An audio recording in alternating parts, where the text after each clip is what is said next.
Onivia, League of Legends highlights. With their sort of LeBlanc and Jinx composition that attempted to outrange. Let's see whether DRX can execute it a little bit better than that one did.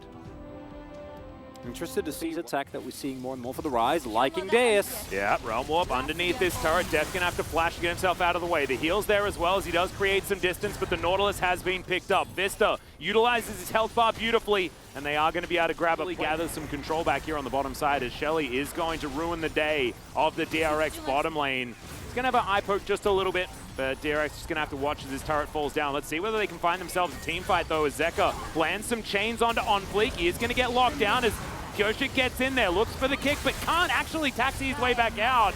Misses the Q, unfortunately, as Barrel's back in once again. Absolutely no mana, so he is well and truly dead. And now Zeka is going to have to land those chains. Into a really good punish, because picking the Nautilus, as we said, outside of lane. Standing on top of this Rift Scuttler vision. Looks like Hanwha Life Esports won't be able to get in here in time for the Rift Herald, but let's see whether they can win the fight as Kyoshik down so low. They've traded junglers, but Barrel's also going to go down. Kingen now trying to fight this one out as Deft alongside his Gwen. Trying to see what he can do as Zeka moves back in. Standing alongside, looking for this potential dive. Has flash available, as well as an exhaust, as now Deft has to walk around the slow field. He will get taken down as everyone dives on top. Kingen's going to get exhausted, but is also just going to go down. Kingen picks up the kill onto Dudu, who's tanking the turret for a little bit too long. That is going to be mid-outer turret claimed here by Hanwha Life Esports, and this tempo is not slowing down. And DRX keep opting into it. I get it, you want to protect your turrets, but it is a second Rift Herald. It's not that big a deal. You can let them have it. And the moment LeBlanc combo in a 1v1 and a 2v2, I think they can still blow people up. That's not a problem, but not if you're playing 5v5. Trying to match. I don't think that your outer ring of turrets is really something that you need to defend to the death. Well, as the curtain call is, yes, D's just going to snipe down the Nautilus. Last bullet going to be tanked by Kyoshik. That means he can't be anywhere near this, as Deft is just going to walk it out. Zeka as well will land a chain, looks for another one, gets the kill onto OnFleek, and Karis not able to answer back just yet. They get stacks onto the Dark Seal that Zeka's currently holding, and they slow down the pace of the game. And that is all you want as DRX. There is right now is Kingen. Oh dear, Karis is going to find him. Yeah, this Gwen not looking that immune right now as he dashes away, and Karis going to follow him with the Q. Picks that one up very comfortably. 1 minute. Collateral damage is going to keep him alive for now, as now Zeka could get punished for this one. Goes into his deceive as there's a max range Dreadline to come through, but Vista flashes his way out and immediately Dudu dives on in. Big stun onto Kingen as well, who's taking so much damage. He is immune to the Jhin, sidesteps the last bullet, but isn't going to be able to get away from the giant lamppost to the back of the head. Hanwha Life Esports win themselves another fight and keep everyone alive.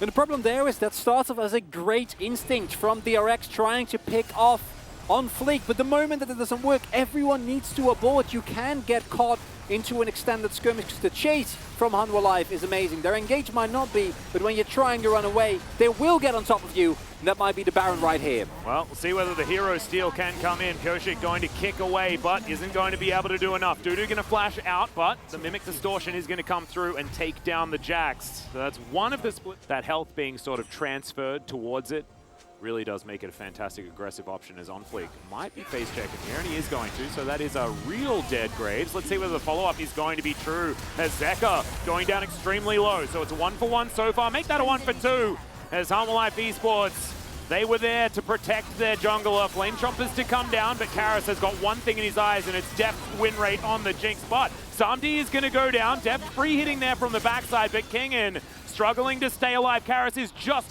so tanky. The zap comes in. There's going to be the shield from the Inspire, but I don't think Vista's going to be able to stop Deft. The zap comes in as well. Finds yet another shot. Kingen has to be careful. More zaps, but not going to find it. Dudu, in the meantime, is just winning the game, by the way. So this fight, not all that consequential. Dudu don't care. He had teleport. He's like, no, I'm Jax. I am whacking with my lamppost. I'm not going. Because Karis is just so running. Big. Yeah. Just doesn't die. And Deft has, of course, no armor shred as of right now. And is not able to pick up the kill there. only sitting on 2 items, really big, as Zeka keeps desperately trying to slow down the pace of the game, but I think DRX might have made 3, 4, 5 mistakes too many. Yeah. Soul point picks up as well for Hanwha while we were looking at that replay, and in the grand scheme of things as DRX, I guess you just have to take it. Not a lot of counterplay for that one.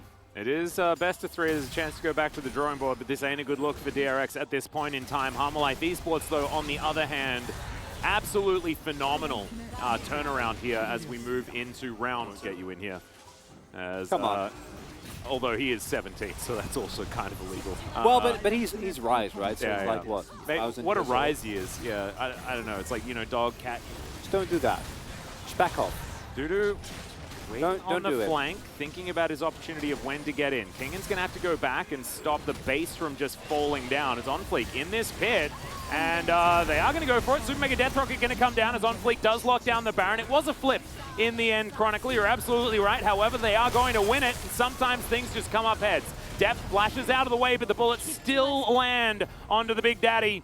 And Beryl is going to go down. Dudu finishes off the Jinx as well, and DRX are done in this game. It is over. Hanwha Esports, with their more early game focused draft, play it out to absolute perfection. The punishments just never stopped, and they are going to be able to break down the rest of the base and walk away with a sub 35-minute win, which is something that they haven't been able to do so much in the past.